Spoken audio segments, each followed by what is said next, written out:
Assalamualaikum warahmatullahi wabarakatuh. Waalaikumsalam warahmatullahi wabarakatuh. Alhamdulillah, wassalatu wassalamu ala rasulillah Sayyidina Muhammad ibn Abdullah wa ala alihi wa ashabihi wa man tabi'ahu wa nasarahu wa wala.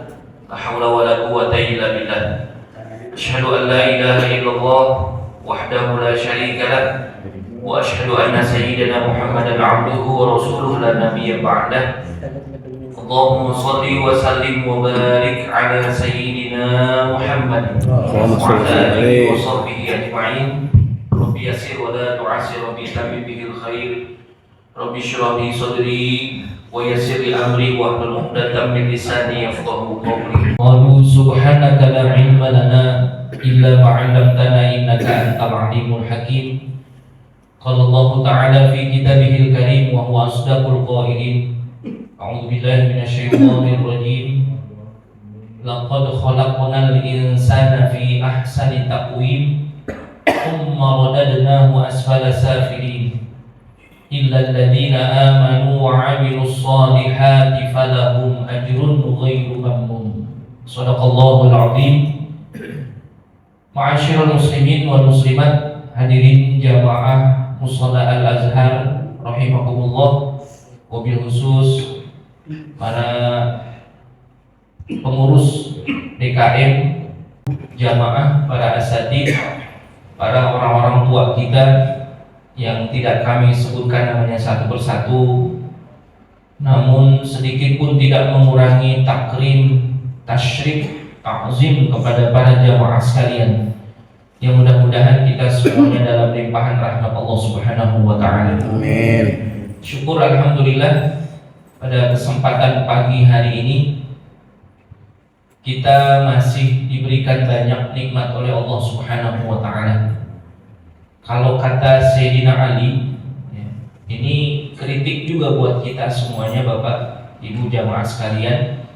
Kadang-kadang kita kalau lagi sambutan, kalau lagi tausiah, kita suka menyebutkan tentang nikmat Allah, cuman secara tertib.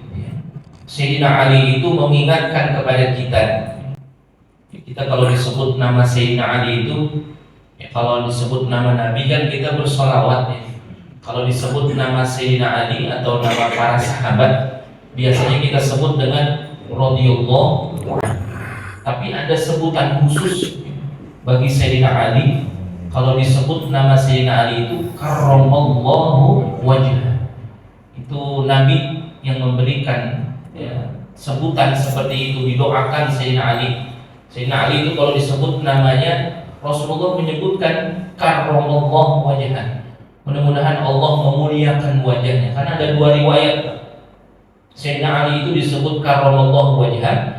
Riwayat yang pertama menyebutkan semasa hidupnya Sayyidina Ali itu belum pernah melihat berhala yang disembah oleh orang-orang musyrik ketika itu. Makanya dimuliakan wajahnya.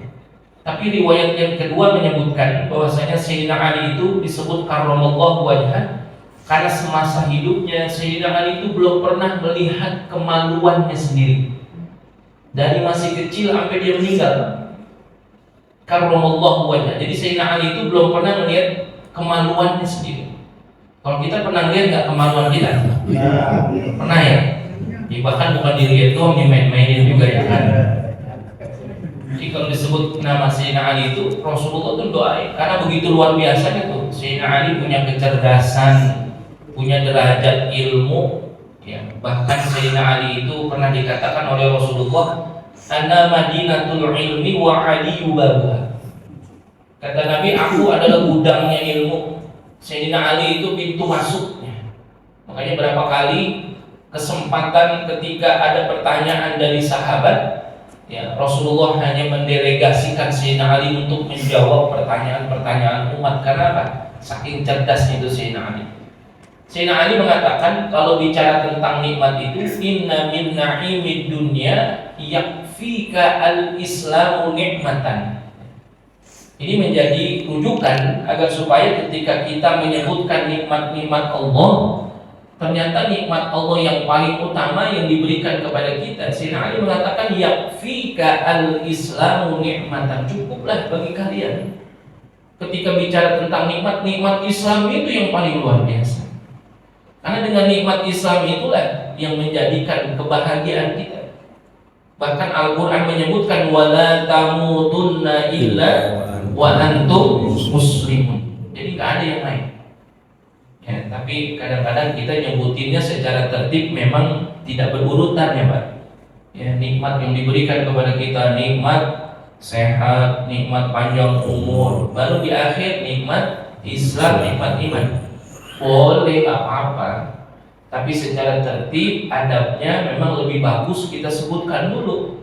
Inna min na'imid dunya yakfika al-islamu ni'matan.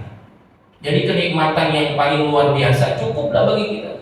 Andai kata kita nggak dikasih sehat, andai kata tidak dikasih umur panjang, andai kata kita tidak dikasih rezeki yang banyak, akan tetapi kita masih dikasih nikmat Islam, itu kenikmatan yang paling luar biasa. Salah satunya ini, ketika kita dikasih nikmat Islam, kita masih bisa melaksanakan kewajiban-kewajiban kita. Salah satunya sholat subuh berjamaah, dilanjutkan dengan ya amalan-amalan yang lainnya, karena ini masih dalam bulan suci Ramadan, kita melaksanakan puasa Ramadan. Itu adalah salah satu nikmat Islam.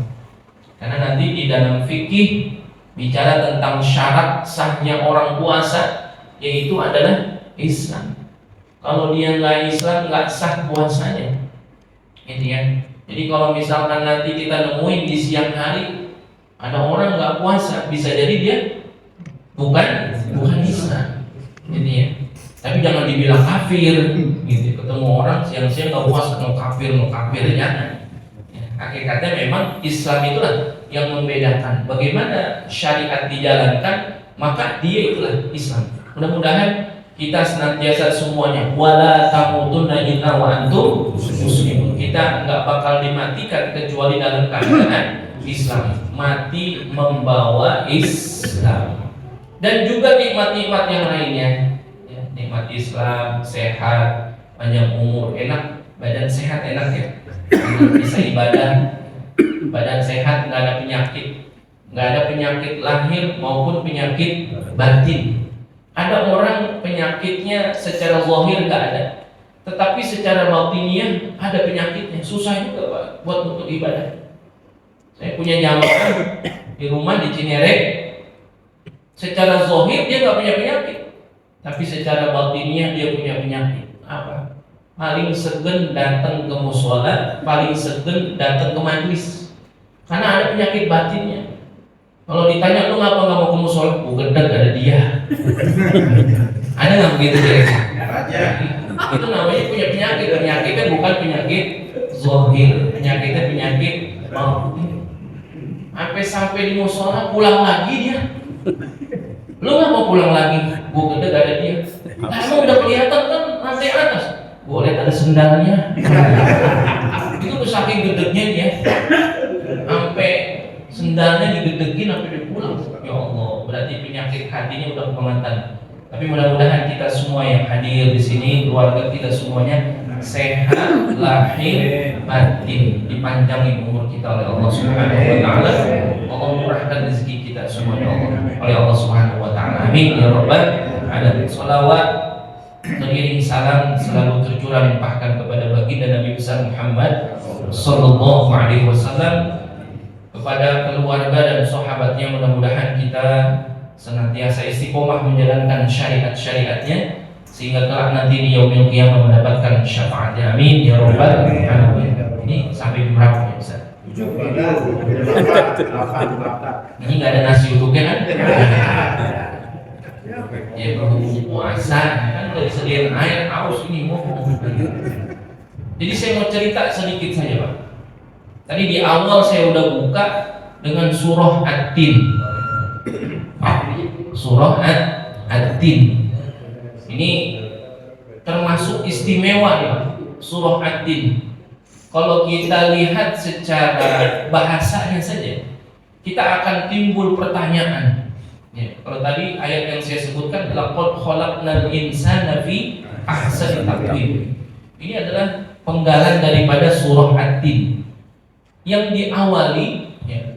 Nanti kita kalau belajar ulumul Quran, ada surah-surah di dalam Al-Quran itu yang diawali dengan kalimat yang berbeda-beda. Ada istilah yang namanya fawatihus suwar. Fawatih itu jamak dari kata fatih, berarti pembuka. Suwar berarti jamak dari kata surah, pembuka daripada surah-surah di dalam Al-Quran. Ini beda. Kalau tadi imam kita baca Al-Fatihah. Al-Fatihah itu termasuk fawatihus suwarnya adalah dengan at-tana, dengan pujian. Ya. Surah-surah di dalam Al-Quran diawali dengan pujian Alhamdulillahi Rabbil Alamin. Atau dalam surah Al-Kahfi, Alhamdulillahilladzi anzala ala abdihil kitaba wa lam yaj'al lahu iwaja. Dibuka dengan pujian, memuji kepada Allah. Banyak nanti surah-surah di dalam Al-Quran yang ketika fawatihus suwarnya itu berbeda-beda. Ada surah Yasin dibuka dengan apa? Huruf. Ada surah yang begitu luar biasa juga yang dibuka dengan tasbih. Subhanalladzi asra bi'abdihi, itu surah Al-Isra. Jadi fawatihus suwar dibuka surah-surah di dalam Al-Quran itu dengan kalimat yang berbeda. Nah, salah satunya Al-Quran itu surahnya dibuka oleh Allah Subhanahu wa ta'ala dengan sumpah ya, huruf qasam. Tadi imam kita baca surah Ad-Duha. Baca Ad-Duha tadi ya? Oh enggak ya. Al-Insyirah dengan Al-Fil. Nah itu bisa jadi ada pertanyaan tuh ya. Ya, dengan pertanyaan alam nasyrah atau disebutkan alam tarah, itu dengan apa? Pertanyaan. Tapi ada juga surah-surah di dalam Al-Quran yang pakai huruf qasam, huruf sumpah. Dulu kalau waktu masih kecil kita belajar di madrasah ya. Orang-orang tua kita dulu yang belajar di madrasah dulu diajarin kitab jurmiyah. Nah, dalam jurmiyah itu disebutkan wa huruful qasami wa hiyal wawu wal ba'u wat ta'u. Huruf-huruf qasam itu huruf sumpah ada 3, wawu, ba, sama ta. Wallahi, billahi, tallahi. Ini saya kalau ngomong sumpah huruf qasam paham apa enggak sih? Nah, biar paham lebih cepat, iya paham. Jadi huruf qasam, huruf sumpah itu digunakan untuk apa? Bersumpah atas sesuatu saking luar biasanya peristiwa yang terjadi. Ya, wadduha, wasyamsi, wal-laili, termasuk adalah surah At-Tin. Allah Subhanahu wa ta'ala bersumpah itu di dalam Al-Quran dengan apa? At-Tin, wat-tin, waz-zaitun. Bacanya pakai tak tuh. Ya, bacanya pakai tak. Jangan sampai salah. Dalam Al-Quran kalau nyebut At-Tin berarti buah tin. Buah tin. Pernah makan buah tin? Dan kalau belum pernah nyobain cari-cari di mana ada, banyak sekarang. Itu buah tin. Kenapa Allah Subhanahu wa ta'ala sampai bersumpah dengan buah tin? Karena buah tin itu awal tumbuhnya di sono, di Palestina. Allah bersumpah dengan buah tin dan buah zaitun, 2 buah yang tumbuh di tempat yang mulia. Ya, watin. Jadi kalau pakai tak itu artinya buah tin. Tapi kalau pakai fok, tin artinya bukannya buah tin tapi artinya tanah. Tanah basah. Kalau dalam bab fikih, dalam bab tayamum ada tanah juga namanya, tapi bukan tin tapi turab. Tanah yang kering, yang halus, yang bisa kita gunakan untuk tayamum, itu turab. Tapi kalau basah, tin pakai pok. Manusia itu Nabi Adam diciptakannya dari tin, bukan dari tin. Khalaqal insana min tin. Allah menciptakan manusia yaitu Nabi Adam dari tanah. Nabi Adam dari tanah. Kalau kita nanti keturunannya saripatinya dong udah. Ya, dalam riwayat Nabi Adam itu ketika diciptakan dari tanah ternyata emang betul-betul dari tanah. Allah memerintahkan malaikat itu untuk turun ke bumi mengambil 7 unsur tanah yang ada di bumi. Ya, dalam riwayat disebutkan ada tanah yang putih, yang merah, kuning, ya, coklat, hitam. Makanya nanti anak keturunan Nabi Adam beda-beda warna kulitnya. Jangan aneh, karena memang awal mulanya tanah yang bakal nyiptain Nabi Adam itu memang berbeda-beda warna. Ada orang yang putih-putih banget, kan? Ada yang coklat, ada yang keling-keling banget. Karena emang apa ya? Emang beda-beda. Ya. Secara zahir memang berbeda karena memang dari unsur tanah yang berbeda-beda. Warna kulitnya beda. Apalagi bicara tentang karakternya. Ya orang kita jangan aneh ngadepin orang itu pasti nggak ada yang sama. Walaupun ada orang yang kembar identik sekalipun pasti punya perbedaan. Ya warna kulitnya beda, karakternya juga masing-masing beda. Kita ngadepin orang di masyarakat beda-beda karakternya, nggak bisa. Kita pengen nyamain orang semuanya nggak ada. Ada orang yang baik-baik banget. Ada orang yang romannya dengki mulu sama saudara, sama tetangga, ada juga. Ya mungkin dia tanahnya tanah sengketa tuh. Jadi emang beda-beda. Dan itu kalau tin pakai to, ya. Manusia itu diciptakan dari tin, tanah basah. Tapi yang disebutkan dalam at-tin ini adalah buah tin pakai ta. Wat-tini waz-zaitun wa turi sinin. Allah bersumpah atas buah tin dan juga buah zaitun dan juga Tursin. Tursin itu Tursina, bukit Tursina. Di mana? Di Palestina. Karena sebagian besar nabi dan rasul yang diangkat oleh Allah Subhanahu wa taala itu dari mana? Dari Palestina, dari Bani Israil. Nabi dan rasul itu kebanyakan dari sana. Cuma ada juga nabi yang bukan dari Bani Israil, dari kalangan Quraisy. Makanya Allah sebutkan setelah waktu di sini wahada banadil amin. Banadil amin itu maksudnya adalah tanah Mekah. Itu Allah bersumpah atas itu. Untuk apa? Ingin menyebutkan nanti manusia di belakang. Watin, wazaitun, waturi sinin, wahada banadil amin. Baru Allah sebutin di sana. Laqad khalaqnal insana fi ahsani taqwim. Sungguh Allah ciptakan manusia itu fi ahsani taqwim. Jadi kalau ditanya makhluk mana yang paling sempurna di alam ini, enggak ada yang lain. Allah sebutkan dalam surah At-Tin itu laqad khalaqnal insana fi ahsani taqwim. Ini kita semuanya manusia diciptakan dalam sempurnanya bentuk. Nggak ada lagi, Pak. Jadi kalau ada orang menghina saudaranya, kalau ada orang menghina orang lain, Al-Quran aja nyebut laqad khalaqnal insana fi ahsani taqwim, bisa sempurnanya bentuk. Makanya kita bingung kalau ada orang menghina orang lain, jelekin orang lain, merendahkan orang lain. Secara kemanusiaan ini bukan secara akidah. Laqad khalaqnal insana fi ahsani taqwim. Ini bentuknya manusia itu adalah sesempurnanya bentuk. Allah yang nyebut. Walaupun pada zahirnya kita semuanya punya perbedaan, ya Pak. Beda-beda nggak kira-kira ini kita? Beda. Cakep semua nggak? Cakep nggak? Cakep. Laqad khalaqnal insana fi ahsani taqwim. Tapi pada zahirnya kadang-kadang orang masih melihat apa? Bentuk, rupa dan lain sebagainya. Ya, memang ya kita ini semuanya diciptakan oleh Allah Subhanahu wa taala, ada perbedaan secara bentuknya. Ya, secara zahirnya akan tetapi tetap fi ahsani taqwim. Makanya kalau ketika kita bicara tentang cakepnya manusia secara zahir, yang enggak ada lagi manusia yang paling cakep di dunia ini. Siapa? Siapa? Pasti kita kalau ditanya siapa manusia paling cakep di dunia ini, pasti ngomongnya apa?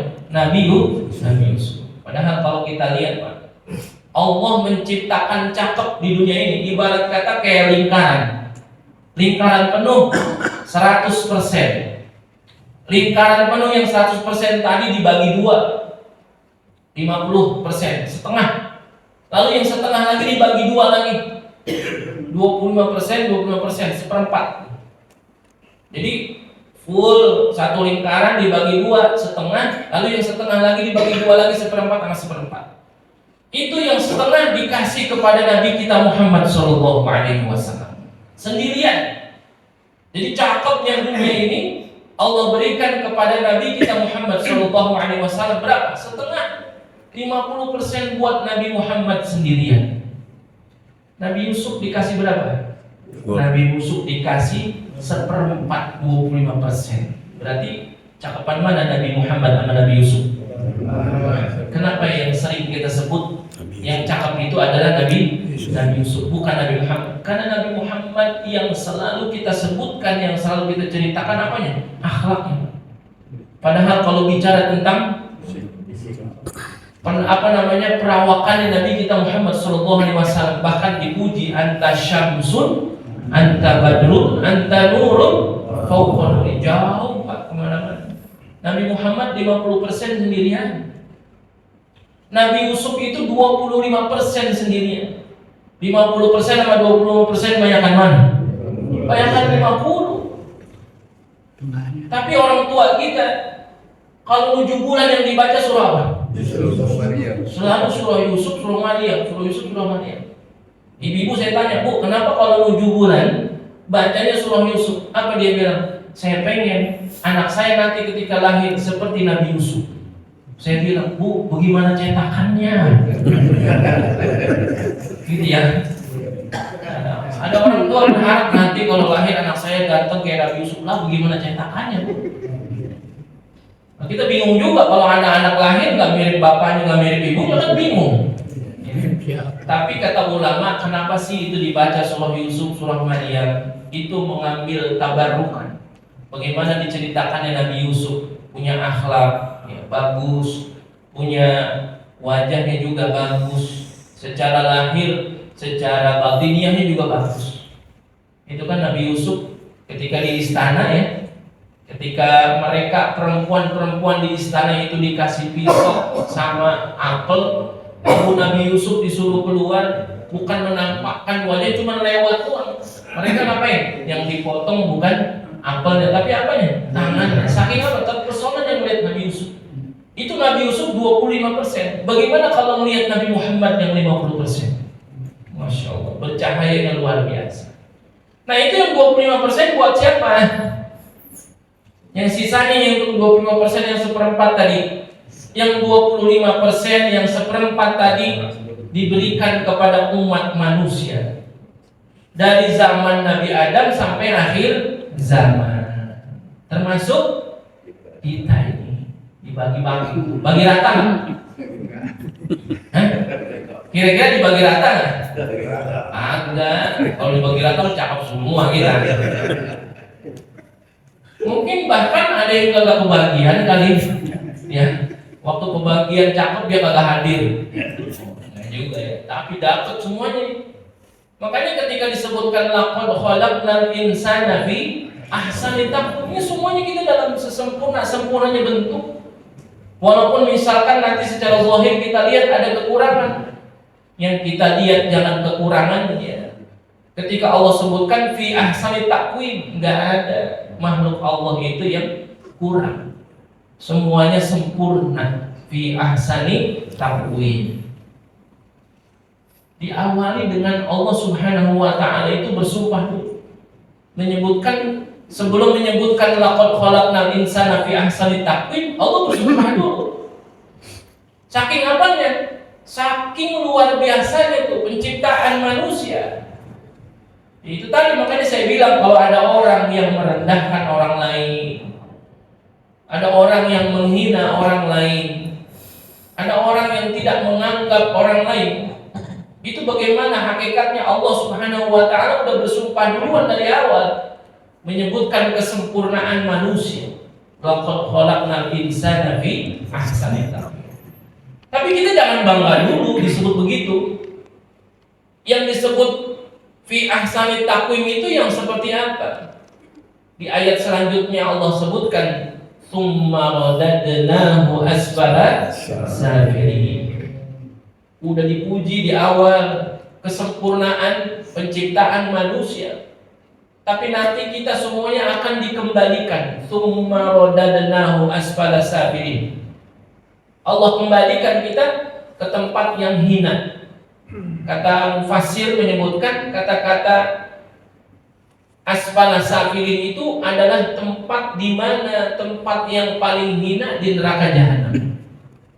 Berarti kalau kita lihat konteks ayat ini, ketika bicara tentang ahsani taqwim, sesempurna-sempurnanya bentuk penciptaan Allah Subhanahu wa ta'ala terhadap manusia, yang sempurna itu kayak apa? Berarti nggak sempurna, semuanya nggak sempurna semuanya nih.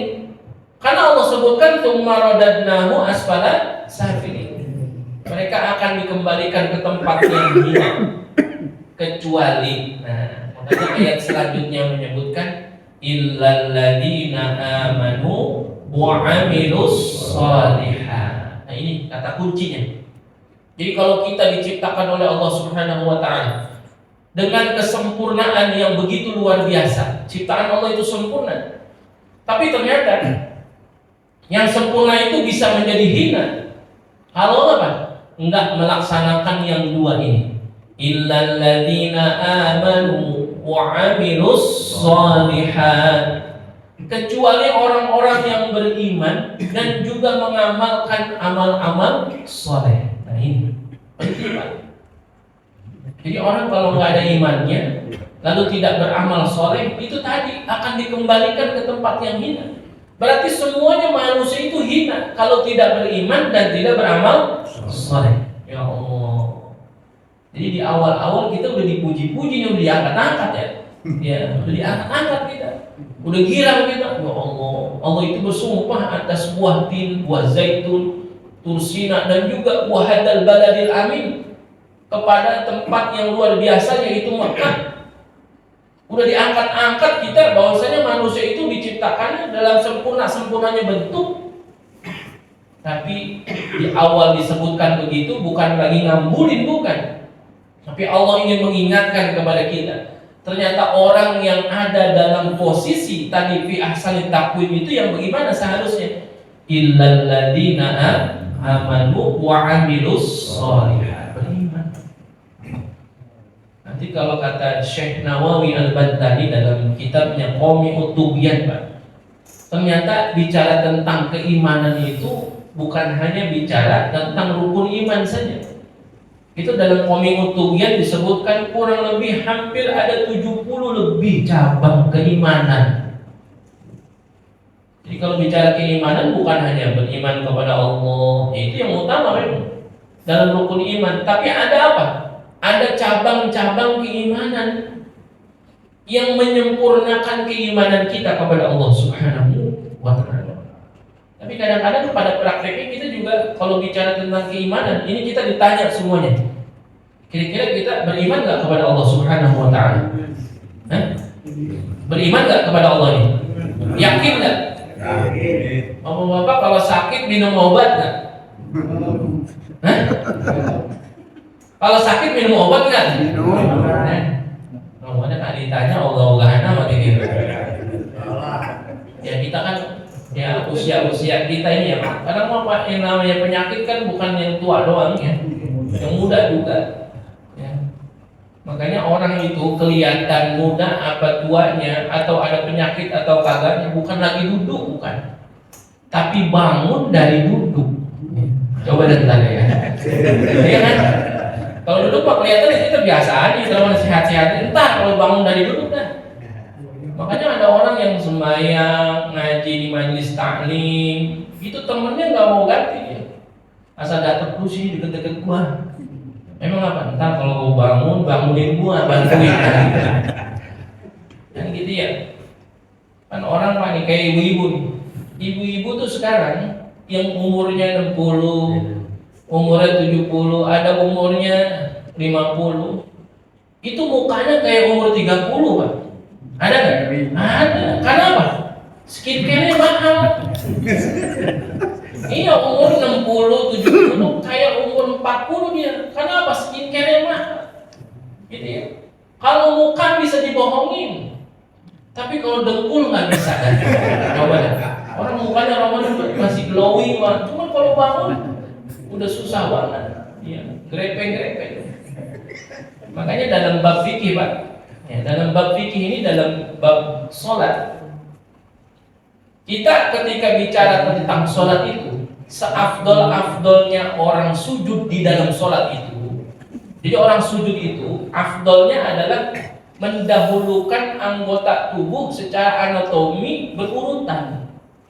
Jadi orang kalau sujud itu, Pak, yang pertama diletakkan nanti dalam at-taqriratus sadidah fil masail mufidah itu ada disebutkan bahwasanya orang kalau sujud itu di dalam sholat karena memang mengikuti anatomi tubuh manusianya, sejatinya orang yang sujud itu akan mendahulukan apanya? Lututnya. Jadi orang kalau sujud itu lutut dulu yang turun, lutut, tangan, baru jidatnya. Itu sunnahnya begitu secara urutan. Cuman bagi orang-orang yang udah ada udzur, kira-kira kalau sujud itu yang dahulu datang atau nyampe apa duluan? Jidat. Sami Allahu liman hamidah. Allah. Ya, tapi masih wajar ya, daripada pala duluan. Orang sujud pala duluan nggak ada. Tapi memang begitu. Kita punya penyakit.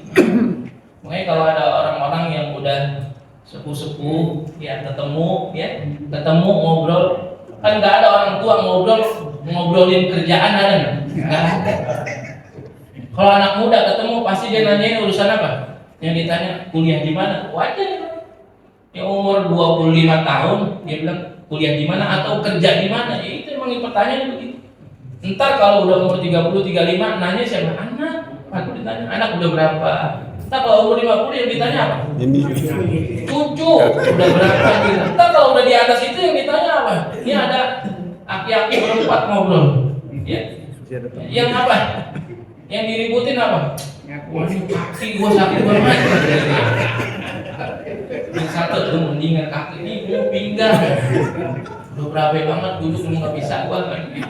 Yang satu lagi, lalu mah kaki, gua pinggang, gua mau pala ini.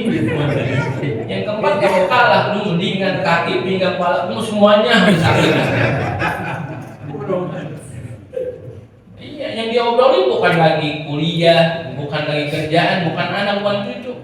Yang ditanya, teman kita yang masih hidup siapa aja kan gitu ya. Ya wajar. Karena dalam surah Yasin disebutkan wa man nu'ammirhu nunakishu fil khalqi afala yaqilun. Orang kalau dikasih umur panjang, Pak, wa man nu'ammirhu nunakishu. Sejatinya orang yang dikasih umur panjang itu nunakishu, sebetulnya dikurangi. Jadi orang kalau ketika udah berumur nanti kembali lagi seperti anak-anak. Ya, anak-anak kan apa-apa dilayani, apa-apa minta ini, minta itu. Kalau udah tua juga gitu kan. Wa man nu'ammirhu nunaqisu fil khalqi. Udah tua juga minta dilayani. Ini udah enggak bisa. Ya, penyakit ada di badan kita. Tapi kira-kira kalau kita kembalikan tadi kepada keimanan kita kepada Allah. Kita kalau sakit minum obat enggak? Nah, katanya beriman kepada Allah. Ada orang misalnya sakit kagak berobat, kira-kira bagaimana dia? Ada orang yang sakit nggak berobat, lu ngapa nggak berobat? Ada Allah. Nah, ini Nabi juga larang juga nggak boleh. Tetap ada ikhtiarnya, Pak. Ya, jadi namanya orang sakit atau dalam urusan apapun ada ikhtiar. Ikhtiar itu ada dua, Pak. Gitu. Ini berkenaan dengan keimanan kita. Ikhtiar itu ada dua. Ada ikhtiar zahir, ada ikhtiar batin. Ikhtiar zahir kalau sakit minum obat, itu ikhtiar zahir kita. Ikhtiar batin kita apa? Tawakal, minta Allah, ya Allah. Ya kan kita ketika kita sakit, yang ketika kita ikhtiarkan itu minum obat, ya banyak ya. Ada yang kita ke dokter, ada yang ke alternatif, kan ada juga. Ya, kalau ada di tempat saya, kalau ada yang sakit, dia mau nggak ke dokter, pasti datangnya kemana? Ke ulama, ke orang soleh, gitu ya. Boleh nggak? Boleh Pak. Itu juga ikhtiar juga, secara zahir ikhtiar juga. Makanya kita, kalau misalkan ada datang kepada orang soleh, yang penting tidak bertabrakan dengan syariatnya, Pak. Yang nggak boleh itu kalau kita datang ke orang yang ketika datangnya kita itu orang itu bertentangan dengan syariat. Yang datang ke dukun ya nggak boleh, gitu ya. Karena memang hakikatnya dia tidak memakai cara-cara yang syariat, nggak boleh tuh datang ke dukun. Makanya dukun itu disebutnya orang apa? Orang pintar, Pak. Ya. Kan sering begitu ya dukun. Datang ke orang pintar. Kenapa dukun itu disebut orang pintar, Pak? Karena yang datang kepada orang pintar itu orang bego semuanya. Nah iya, orang dia nggak bisa apa-apa pakai perantara setan, orang udah datang kalau boleh jadi kata orang pintar ya. Karena yang datang ke dukun itu orang bego semuanya. Ini Pak, ada seorang profesor Jepang, ya. Dia pernah meneliti air itu diteliti sama dia. Dia melihat orang Islam kita nih, ya kadang-kadang kita lagi sakit kurang enak badan, datang ke orang soleh, diapain? Ya dibacain Fatihah. Dulu Pak ada ulama namanya ulama sufi, namanya seorang ulama ini termasuk daripada kalangan ulama-ulama yang luar biasa punya karomah. Namanya Dhunnun al-Misri. Ya, tinggal di Mesir itu. Jadi pernah datang orang. Nah beliau itu mau pergi nih ceritanya. Beliau mau pergi berlayar, itu perahu akan pergi berlayar. Dia udah lagi buru-buru. Ada orang datang Pak. Ya, ada orang datang. Tuan tolong deh, anak saya lagi sakit, tolong berikanlah wasilah dengan air ini agar supaya anak saya diberikan kesembuhan. Apa dia bilang? Itu perahuku akan berlayar. Aku khawatir terlambat. Udah dah, apa ke bacain buruan. Benar dibacain sama dia. Karena enggak khawatir enggak cukup waktunya. Bismillahirrahmanirrahim. Nun, baru nun doang Pak. Kan ada dalam Al-Quran ya. Nun wal qalami wa ma yasturun. Belum sampai situ baru nun. Udah dibahas kasih. Kalau mau berangkat udah berangkat. Ternyata dalam pelayarannya itu tadi air yang dikasih kepada anak itu ternyata sembuh Pak, sehat anaknya. Dia pulang berlayar, orang yang tadi anaknya itu sehat berucap terima kasih kepada Dhunnun al-Misri. Makanya disebutnya Dhunnun al-Misri, orang yang memiliki huruf nun. Ya dalam riwayat itu dia timbang baca doang nun, itu dibacain nun doang sembuh Pak. Ya tapi beda ya, yang bacain beda. Kalau kita baca nun, kita kasih begitu kira-kira sembuh bakal pingkinan. Ya karena yang baca beda. Makanya kita datang ke orang soleh kan gitu. Kebersihan hatinya, kedekatannya kepada Allah, itu bukan syirik kita. Makanya kemarin kita waktu diskusapan pada bawa air. Waktu diskusapan pada bawa air. Kalau di tempat saya di Darussain saya bilang Bapak besok kita diskusapan. Bapak Ibu yang mau bawa air silakan bawa sebanyak-banyaknya. Boleh dibawa galon Pak. Galon air mineral itu bawa. Ya bawa emang nggak apa-apa. Itu bukan syirik. Gitu ya. Bawa tuh galon. Saya bilang ini tanggung ini. Torannya aja bawa sekalian malam itu. Ada yang nyeletuk kalau saya bawa mesin airnya boleh nggak ada? Jangan santai gitu. Itu profesor Jepang Pak, meneliti air yang dilakukan oleh orang Islam yang lihat itu ngapa sih orang? Ketika datang ke orang soleh, Bismillahirrahmanirrahim, nun, minum. Orang kalau emang kebersihan hatinya itu luar biasa, dapat Fatihah. Ini saya diajari sama guru saya nih Bapak Ibu jamaah sekalian. Kalau misalkan andai kata ada tetangga kita sakit atau dia minta dibikinin air kan gitu, orang kita bikinin air loh. Mohon maaf nih kata guru saya diingetin banget. Bahkan orang tua saya juga ngingetin gitu ya. Kalau ada orang datang sama kita, misalkan habis maghrib dia datang ke rumah kita, Pak, tolong bikinin airnya buat anak saya lagi sakit. Itu mintanya sama kita, kira-kira Bapak bacain nggak? Hah? Bacain ada. Kalau kata guru saya, bacain Pak. Apa saya nggak bisa apa-apa? Bacain. Kenapa? Dia mintanya ikhlas tuh kan Allah. Mungkin dia melihat kita selalu apa? Serebet mulu gitu. Di rumah dia serebet mulu nih, orang soleh nih. Kamu solehnya rajin banget kan gini. Lalu dia orang datang, Pak tolong deh anak saya panas, bikinin air. Bikinin Pak. Karena dia mintanya ikhlas karena Allah. Lah saya nggak bisa apa-apa, ya bacain aja apa Fatihah aja. Bacain aja Fatihah. Mintanya sama Allah. Karena emang kalau bicaranya tentang air, kalau kita yakin kepada airnya jadi syirik. Tapi yang minta sama Allah itu jadi wasilah. Tadi itu profesor Jepang itu nelitinya begitu Pak. Jadi ada satu wadah air, ada lagi satu wadah air, ada dua wadah air. Yang satu wadah air itu dibilang sama dia gini, engkau jelek, engkau buruk, engkau menyesatkan. Air yang satu, engkau itu bagus, indah, dan bermanfaat. Itu air yang tadi dikata-katain sama dia, diambil sampelnya Pak, ditaruh di mikroskop, dilihat, itu struktur airnya hancur, berantakan. Nanti kita kalau belajar kimia, jadi kalau kita ngeliat struktur air, molekul-molekul air itu buruk, hancur, berantakan. Tadi kalau air itu dia apa yang dikata-katain? Dia lihat itu air yang tadi dia puji, engkau bagus, engkau indah, engkau bermanfaat. Diambil struktur airnya, dilihat, ternyata apa? Struktur airnya bagus. Nah itu di situ dia percaya. Kenapa sih orang Islam itu kalau misalkan sakit dan lain sebagainya suka datang ke orang soleh minta dibacain, ya, minta dibacain doa agar supaya air itu menjadi wasilah penyembuh. Gitu ya. Itu pernah Pak Nabi. Ya, Nabi itu ketika perang Hunain, pulang dari perang Hunain, ya. Nabi itu pernah mampir di satu tempat yang mana tempat itu ada sumur. Karena waktu perang Hunain, Nabi beserta para sahabat itu kehabisan bekal. Air habis, makanan habis. Akhirnya mampir itu ke satu tempat yang disebut sekarang namanya Ji'ronah. Ya. Kalau orang Betawi bilang bukan Ji'ronah, Jarona. Kan gitu ya. Kan Jarona itu, Ji'ronah. Ya. Ada satu tempat yang bahkan kalau kita orang yang ada di Mekah ingin mengambil mikot, keluar dulu. Salah satunya di mana? Ji'ronah. Ya, selain ke Tan'im, ya ke Ji'ronah. Orang yang ada di dalam Mekah, kecuali orang-orang yang dari luar Mekah mau masuk. Nah itu mengambil mikotnya bukan di situ. Nah itu di Ji'ronah Pak. Ya, salah satu tempat yang bisa kita ambil mikot untuk bikin umrah itu Ji'ronah. Kalau orang kita nyebutnya Jarona, ya, Ji'ronah.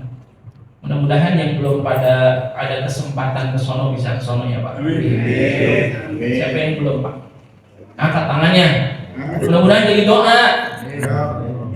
Ayo jangan malu, mudah-mudahan jadi doa Pak. Bismillah. Yang belum pernah ke Ji'ronah, ayo angkat tangannya, bertinggi, jadi doa mudah-mudahan. Banyak juga. Siapa yang mau berangkatin? Ya jadi doa ya Pak. Doa. Mudah-mudahan Allah saksikan di subuh ini Allah melihat, ya Allah si bulan tadi udah ngangkat tangan. Habis lebaran ada yang berangkat juga. Jadi nggak ada yang mustahil Pak. Ya nggak ada yang mustahil. Orang meruyung Pak. Waktu tahun 2000 berapa itu orang meruyung dapat panggilan haji berdua Pak, suami istri. Ternyata pas dilihat itu orang meruyung itu kerjaannya tiap hari jualan daun pisang Pak. Pagi-pagi ngereretin daun. Jadi daun pisang batu ya. Ya kan yang bisa dipakai bakal bungkus mepes itu kan daun pisang batu. Senggetin tuh daun pisang batu, direretin, dilepitin, ditaruh di beronjong. Dari meruyung bawa sepeda pakai beronjong posar Pondok Labu. Dijual. Tiap hari jualan daun. Orang habis pulang. Itu dapat panggilan haji, berangkat haji. Sampai-sampai Kementerian Agama Kota Depok itu nanyain, luar biasa itu orang. Tiap hari tekun banget jualan pisang, daun pisang batu, direretin tiap pagi dibawa ke pasar Pondok Labu pakai beronjong. Bapak ini benar yang berangkat haji jualan daun? Betul, suami istri iya. Pak, berapa tahun jualan daun bisa berangkat haji? Kata dia pengalaman, kok bisa? Emang untungnya berapa duit? Iya, saya jualan daun sama tanah-tanahnya. Jadi gak ada yang mustahil ya Pak. Mudah-mudahan jadi doa. Itu mau bukan jualan daun, jual tanah. Ya kan di kampung kita kan ada haji namanya Haji Mansur ya. Ada nggak? Bagus. Haji halaman digusur. Haji Mansur ya. Mansur. Jadi di Jirona itu Pak, ketika Nabi beserta para sahabat belum sampai ke Jirona, karena memang itu adalah sumur satu-satunya, itu seorang nenek tua itu Jirona itu nama orang Pak. Seorang nenek tua dia punya sumur itu. Jirona, makanya sumurnya disebut sumur Jirona. Sekarang sumurnya ditutup. Padahal airnya masih ada. Airnya masih ada tuh dipakai bakal wudu tuh di masjid itu, masjid di Jirona. Tapi sumurnya ditutup. Ya, khawatir diapain? Dikeramatin. Ya, udah kan orang Indonesia Bang. Ya, ada air dicelupin batu aja diminum. Kan batu kemarin berapa itu? Batu Ponari. Itu sumurnya kadang udah ditutup. Ya, tapi kalau ada orang-orang tertentu aksesnya dibuka tuh. Ya, seperti kunjungan-kunjungan kenegaraan untuk melihat tuh sumur Jirona. Nabi sebelum sampai ke Jirona ternyata apa? Itu sumur ditaruhin apa? Diracunin oleh orang-orang kafir Quraisy Pak. Jahatnya itu dia. Ya, saking luar biasanya dia nggak mau bahwasanya Nabi Muhammad dan para sahabatnya itu mendapatkan bekal air dari sumur itu. Diracunin tuh. Makanya Nabi ketika pulang dari perang Hunain, dia minta izin kepada seorang nenek tua namanya Jirona tadi untuk mengambil air di situ. Ternyata apa? Turun malaikat Jibril. Ya Muhammad, jangan engkau mengambil air di situ. Karena sumur itu udah diracunin oleh orang-orang kafir itu. Saking jahatnya mereka, orang-orang kafir itu. Ya udah. Akhirnya apa? Rasulullah itu berdoa kepada Allah Subhanahu wa taala. Lalu Nabi meludah tuh. Ya. Nabi meludah tuh di sumur itu. Meludah. Dalam riwayat ketika Nabi meludah di sumur itu, ternyata sumur itu yang tadinya beracun jadi tawar lagi. Dan para sahabat mengambil air dari situ. Nah itu salah satu bukti. Bukan kita percaya sama air, tapi apa? Ada keberkahan yang luar biasa yang diapain didoain sama Nabi. Itu sumur beracun diludahin sama Nabi, tawar. Kalau kita ada sumur beracun kita ludahin gimana kira-kira? Mungkinan bengok. Nah, kita orang biasa yang nggak mau. Kita minta mau. Ini. Ya kita emang nggak yakin kan Al-Quran itu syifa ya, pengobat kan. Kita bacain Bismillah-Fatihah. Makanya itu tadi kalau ada orang datang ke rumah kita, Pak bikinin air apa? Anak saya orang nangis nggak berhenti. Bukan lagi kita bisa banget, bukan. Itu orang mintanya sama kita itu ikhlas banget karena Allah. Kita pun karena Allah juga ya Allah. Mudah-mudahan dengan baca suratul Fatihah ini anak dikasih kesembuhan aja tuh. Bener, masih kasih minum tuh anak berhenti nangisnya. Nah kita jangan bikin plang tuh, jangan. Nang habis baca Fatihah lu manjut bikin plang gitu. Menerima kayak obat kan gitu, jangan. Itu karena apa? Berkahnya Al-Quran. Itu bukan syirik, tetap keimanan kita kepada Allah. Jadi kalau ada orang sakit minum obat itu bukan syirik. Minum obat itu karena apa? Ikhtiar. Ikhtiar secara zahir. Ikhtiar batinnya tetap. Makanya ulama-ulama kita ngajarin kita kalau minum obat itu, ya. Kalau minum obat itu jangan kita yakin terhadap obatnya. Kadang-kadang kita begitu ya. Ada orang itu berobat di mana? Di Medika, ya agak manjur situ mah. Oh yang manjur maksudnya puri kan begitu. Jangan begitu.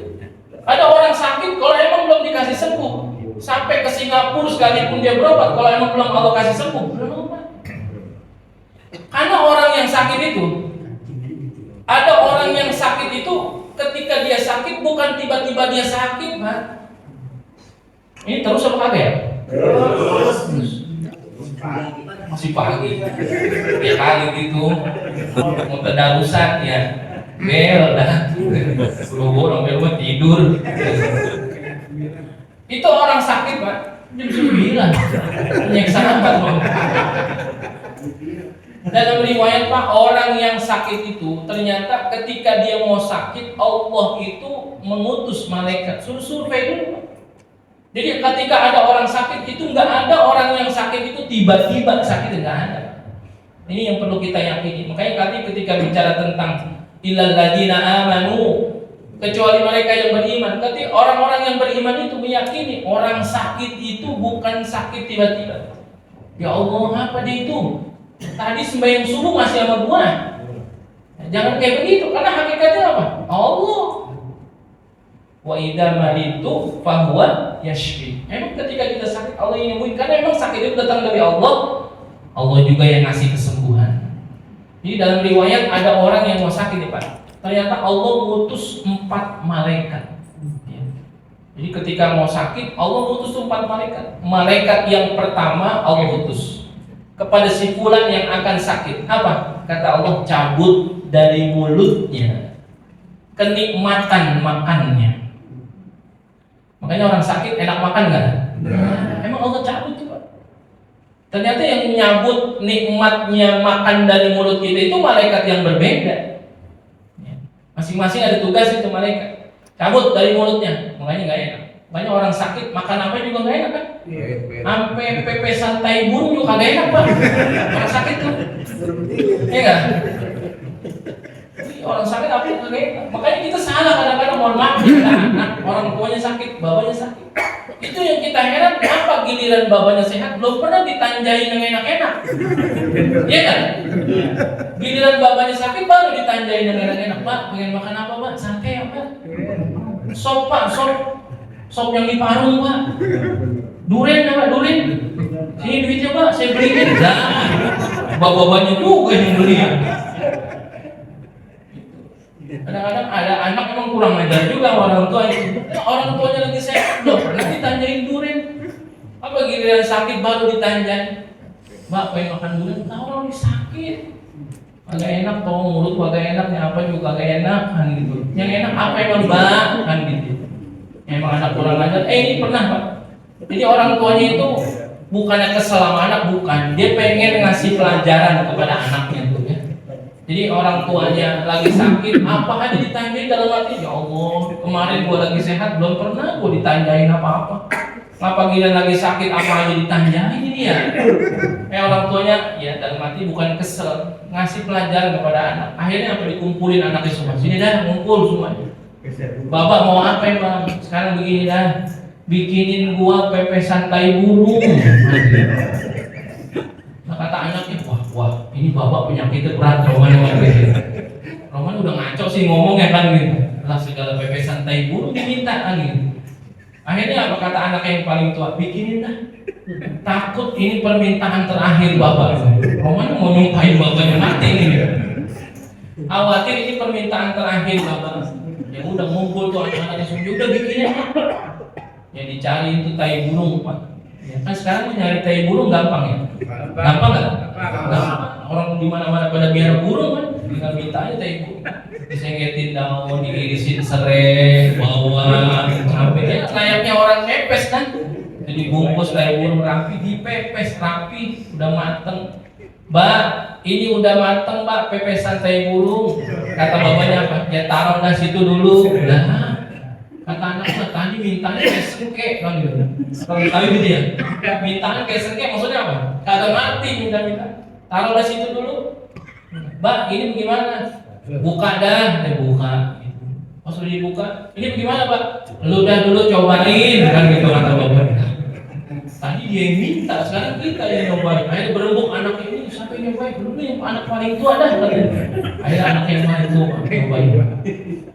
Kata anaknya, Mbak, kenapa? Nggak enak Mbak, pahit kan? Apa kata bapaknya? Lalu aja yang sehat pahit, apalagi gue yang sakit. Nah, karena emang apa orang sakit itu apa yang kagak enak?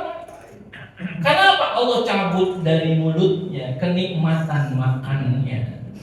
Makanya kalau ada orang ya lagi sakit susah banget sama makannya emang kagak enak. Lagi Allah cabut tuh kenikmatannya. Lalu malaikat yang kedua Allah utus, cabut dari mukanya keceriaannya. Makanya orang sakit pucat. Ya. Biar kita laguin kayak apa juga, emang orang sakit kelihatan pucat. Wah, lu lagi sakit ya? Emang nggak kelihatan pucat banget nih. Allah cabut dari mukanya keceriaan. Malaikat yang ketiga diperintahkan oleh Allah untuk mencabut dari badannya kebugarannya. Makanya orang sakit lemes, ya bawaannya lemes aja. Sama pegawai lawannya kagak nggak semangat karena apa, lemes lagi sakit. Ya, dia mah jangankan lagi sakit, lagi sehat aja ogah pegawai kan gitu. Malaikat yang keempat Allah perintahkan gugurkan dosa-dosanya. Makanya kalau ada orang bilang ini sakit adalah nikmat, benar. Orang akan melihat sisi yang lain. Satu sisi orang sakit itu nggak enak, tapi sisi yang lain ternyata ketika orang lagi sakit itu diapain? Digugurkan dosa-dosanya. Ada kenikmatan juga ini. Tanpa kita minta ampun Allah gugurin dosa-dosanya. Tapi kata ulama yang digugurin itu adalah as-shaghair, dosa-dosa kecil. Kalau dosa besar mah kudunya tobat. Kalau dosa kecil itu gugur dengan apa? Salah satunya ketika kita sakit, nikmat. Baru orang itu sakit, entar giliran mau sembuh, Allah perintahin lagi tuh, hai malaikatku kembalikan kepada ke mulutnya. Enak lagi. Orang kalau udah enak makan berarti apa? Udah mau sembuh, udah sehat. Bahkan dokter di rumah sakit kalau ada orang dirawat, dilihat juga salah satunya apa? Makanannya habis apa kagak? Berarti kalau makanan udah habis udah apa? Udah sehat, boleh pulang tuh. Saya ingat orang tua saya, bapak saya meninggal tahun 2016. Ketika dirawat di rumah sakit, ya udah kagak betah, pengen banget pulang, tapi belum boleh pulang. Kata dokter, Pak, kalau makanannya habis nanti boleh pulang. Lah bapak saya kan sama makanan yang dimasak sama orang kurang tapian, nggak mau dia. Kecuali yang dimasak sama nyak saya. Akhirnya apa? Itu makanan abang saya yang makan. Abang saya ngomong sama dokter, dok, ini makanan udah habis. Oh ya udah Pak, boleh pulang, boleh pulang Pak. Nah dokter kita goro-goroin Pak. Karena apa? Katanya udah enak makan berarti boleh pulang. Karena memang orang yang ketika mau sembuh nikmat lagi makan itu.